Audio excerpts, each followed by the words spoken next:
Well, we are less than 2 weeks away from Election Day with more than a dozen candidates in this race. We're spotlighting the top 5 candidates, according to a University of Georgia poll. I spoke with Atlanta City Council President Felicia Moore, who's been a public servant for nearly 30 years. What made you decide you were going to run for mayor? Well, I thought I was going to be council president for a long time, but I had started preparing to be mayor because I thought perhaps our mayor may go to D.C.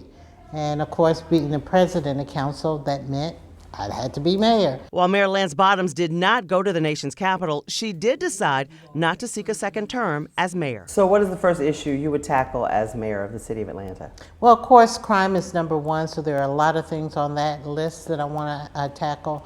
One, making sure I get in front of all of our patrol officers and letting them know that I support them. Two, trying to get some of those who left the force recently to see if they'll come back and work for us. Moore was a very vocal member of the Atlanta City Council during Kasim Reed's 2 terms as mayor. She remembers it being an intense time for the city. I asked her thoughts on the current front-runner who wants his old job back. I mean, that's maybe not the best choice because, of course, we still have this cloud of corruption over City Hall, and people, just because they haven't heard anything new doesn't mean that it's gone away. There's still investigations that are going on that his name is attached to. There's still trials to be had. There's still probably more indictments to be made.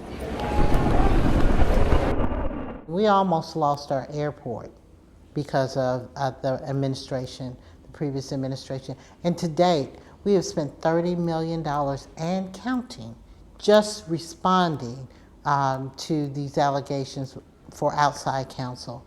And that's just outside counsel. So there's a lot more other expenses. It costs us money, and we can do a whole lot more with $30 million plus to help our citizens. All right, thank you. All right. Moore is the only candidate in the top 5 so far who has not made a personal loan to her campaign. She has raised more than $1 million and is second in a poll conducted by the University of Georgia of likely registered voters. Now, if she wins the election, Felicia Moore would become the first Atlanta City Council president to serve as mayor. We can't have Buckhead leave. I want Buckhead to know that the city of Atlanta values you, and the mayor of the city will be the mayor of the entire city of Atlanta, Buckhead included. City Councilman and mayoral candidate Andre Dickens doing his part to keep the Buckhead community within the city of Atlanta. Tonight at 5, I speak to him regarding why he feels he's the man to keep Atlanta whole. If you'd like to learn more about all of the top 5 mayoral candidates, head straight to CBS46.com. We've got a special page dedicated to the race. You can also find the page on our free CBS 46 streaming app.